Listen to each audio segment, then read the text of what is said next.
Hello दोस्तों, स्वागत है आपका नए वीडियो में नए टॉपिक के साथ। आज का टॉपिक है सबमर्ज्ड आर्क वेल्डिंग। आज के वीडियो में हम जानेंगे सबमर्ज्ड आर्क वेल्डिंग किस टाइप की वेल्डिंग है, इस वेल्डिंग में कौन कौन से इक्विपमेंट यूज़ होते हैं और ये वेल्डिंग कैसे की जाती है। तो शुरू करते हैं आज के वीडियो को।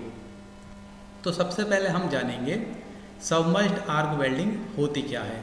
सबमर्ज्ड आर्क वेल्डिंग का पेटेंट 1935 में किया गया था। सबमर्ज्ड आर्क वेल्डिंग एक आर्क वेल्डिंग है जिसके अंदर आर्क के द्वारा वेल्डिंग की जाती है, और ये जो आर्क है एक मेटल इलेक्ट्रोड और वर्क पीस के बीच जनरेट किया जाता है। इस आर्क की मदद से हीट जनरेट होती है और जो हमारी वेल्डिंग है वो पूरी की जाती है। इस वेल्डिंग के अंदर जो आर्क होता है वो फ्लक्स के द्वारा प्रोटेक्टेड होता है, या ये कहें इसमें जो आर्क बनता है वो फ्लक्स के अंदर सबमर्ज रहता है। इसी कारण से इस वेल्डिंग को हम सबमर्ज्ड आर्क वेल्डिंग कहते हैं। इस वेल्डिंग के अंदर जो आर्क है वो हमको दिखाई नहीं पड़ता है क्योंकि वो फ्लक्स के अंदर छिपा हुआ रहता है। अब हम जानेंगे कि इस वेल्डिंग के द्वारा कौन कौन से मटेरियल को वेल्ड किया जा सकता है। सबमर्ज्ड आर्क वेल्डिंग के द्वारा हम स्टील को वेल्ड कर सकते हैं, जिसमें माइल्ड स्टील, लो एलॉय स्टील और स्टेनलेस स्टील आते हैं। इसके अलावा जो हाई निकल एलॉय हैं जैसे कि हैसलॉय ग्रेड और इंकोनल ग्रेड, इनको भी इस वेल्डिंग के द्वारा वेल्ड किया जा सकता है। अब हम जानेंगे कि इस वेल्डिंग के अंदर कौन कौन से इक्विपमेंट लगते हैं। तो सबमर्ज्ड आर्क वेल्डिंग के अंदर हमको वेल्डिंग मशीन चाहिए, वेल्डिंग पावर सोर्स चाहिए, वायर रील चाहिए, वायर का मेटल इलेक्ट्रोड चाहिए, केबल एंड होजेस चाहिए, flux hopper, flux nozzle, wire feed unit with control unit and mechanised travel system. ये सारी चीज़ें हमको सबमर्ज्ड आर्क वेल्डिंग के अंदर लगती हैं। इस डायग्राम में आप इसको आसानी से समझ सकते हैं।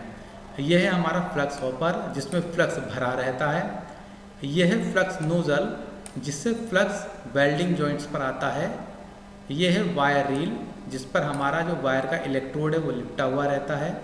यह है हमारा इलेक्ट्रोड। यह है वायर फीडर। यह है इलेक्ट्रोड की लीड। यह है कंट्रोल सिस्टम। यह है पावर सोर्स।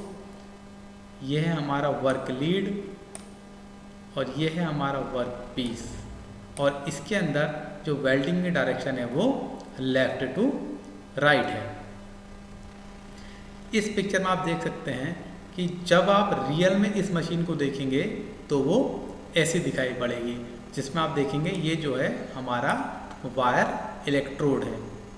और इस पिक्चर में आप देख सकते हैं कि यहाँ पर हमको वेल्डिंग करनी है तो किस तरीके से सबमर्ज्ड आर्क वेल्डिंग मशीन को डिप्लॉय किया गया है, या ये कहें कि किस तरीके से इस वेल्डिंग को लगाया गया है।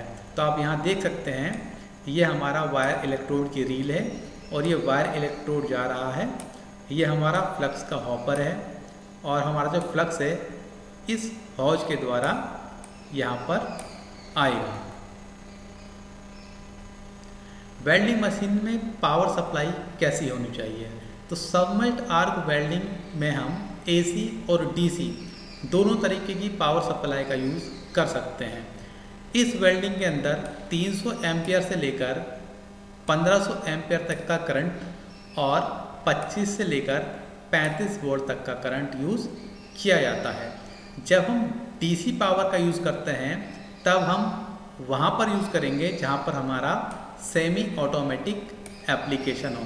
अगर हमारा एप्लीकेशन पूरा ऑटोमेटिक है तब हम वहाँ पर एसी का यूज़ करेंगे, और एसी का यूज़ हम ज़्यादातर वहाँ पर करते हैं जहाँ पर मल्टीपल वायर हम यूज़ करते हैं।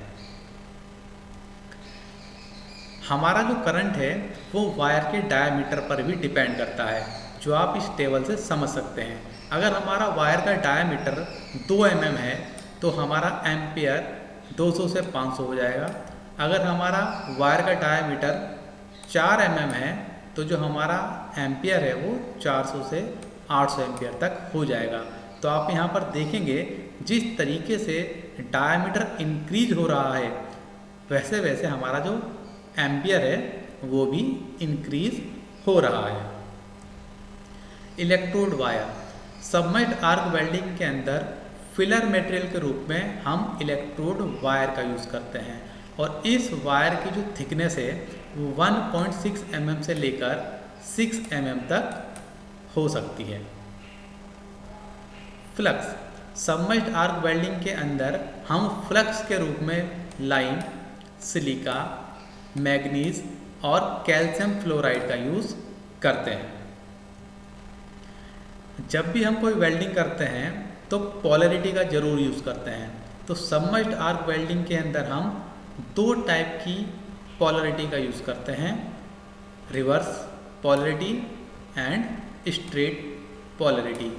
और ये दोनों पोलैरिटी तभी यूज़ की जाती हैं जब हमारा डीसी करंट यूज़ हो रहा हो। तो डायरेक्ट करंट रिवर्स पोलैरिटी क्या होती है? इस पोलैरिटी के अंदर इलेक्ट्रोड पॉजिटिव और वर्कपीस नेगेटिव होता है। डायरेक्ट करंट स्ट्रेट पोलैरिटी के अंदर electrode negative and workpiece positive होता है।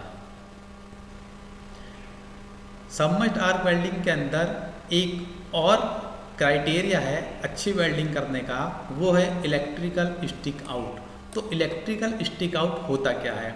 जो हमारी वेल्डिंग टॉर्च है उसकी कॉन्टैक्ट टिप और जो हमारा वर्क पीस है उसके बीच की डिस्टेंस को हम इलेक्ट्रिकल स्टिक आउट कहते हैं और ये जनरली 25 से लेकर 40 mm तक होती है। जब हमारी ESO यानी कि इलेक्ट्रिकल स्टिक आउट कम होती है तब जो हमारा करंट है और डेप्थ ऑफ पेनिट्रेशन है वो बढ़ जाता है और जैसे जैसे हमारी ESO बढ़ती जाएगी तो जो हमारा करंट है वो कम हो जाएगा और डेप्थ ऑफ पेनिट्रेशन भी कम हो जाएगा।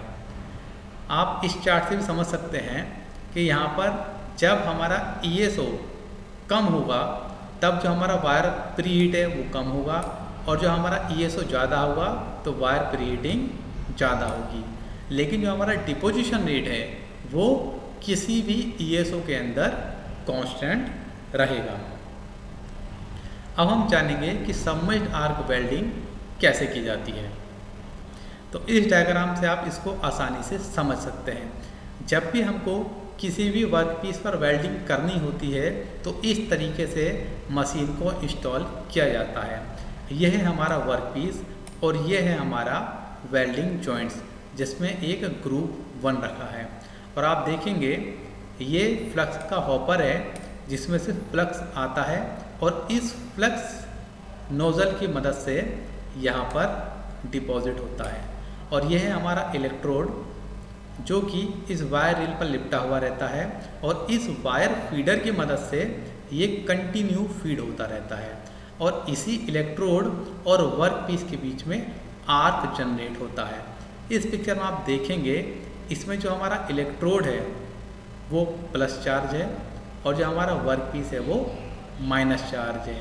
तो जब इलेक्ट्रोड और वर्क पीस के बीच में आर्क जनरेट होता है तभी हमारा जो फ्लक्स हॉपर है वो फ्लक्स को इस आर्क के ऊपर ड्रॉप कर देता है जिससे ये आर्क इस फ्लक्स के अंदर ही छिप जाता है और अंदर ही अंदर हमारी जो वेल्डिंग है वो होती रहती है। इसमें भी आप देखेंगे जो हमारे ट्रेवल डायरेक्शन है वो लेफ़्ट से राइट की ओर है और जो हमारा एक्स्ट्रा या एक्सेसिव फ्लक्स बच जाता है हम उसको फिर से फ्लक्स हॉपर में ले जाकर यूज़ कर सकते हैं। और इस वेल्डिंग की सबसे अच्छी बात है कि ये सेमी ऑटोमेटिक और ऑटोमेटिक दोनों हो सकती है। इसकी स्पीड भी काफ़ी अच्छी होती है और जो फिनिशिंग है वो भी बहुत ही ज़्यादा अच्छी होती है। इस एनिमेशन में आप समझ सकते हैं कि किस तरीके से जब हमारी सबमर्ज्ड आर्क वेल्डिंग होती है तो फ्लक्स गिरता है। तो आप यहाँ देखेंगे ये इलेक्ट्रोड है, ये हमारा वर्क पीस है और आपको यहाँ दिख रहा होगा आर्क जनरेट हो रहा है और इस आर्क के ऊपर ये फ्लक्स ड्रॉप कर रखा है और जो हमारा आर्क है वो इस फ्लक्स के अंदर ही अपना काम कर रहा है और हमारी जो वेल्डिंग है वो कंप्लीट हो रही है। तो आई होप आपको ये वेल्डिंग समझ में आई होगी। अगर कोई भी डाउट है तो आप कमेंट बॉक्स में लिखकर पूछ सकते हैं। मिलते हैं नए वीडियो में नए टॉपिक के साथ।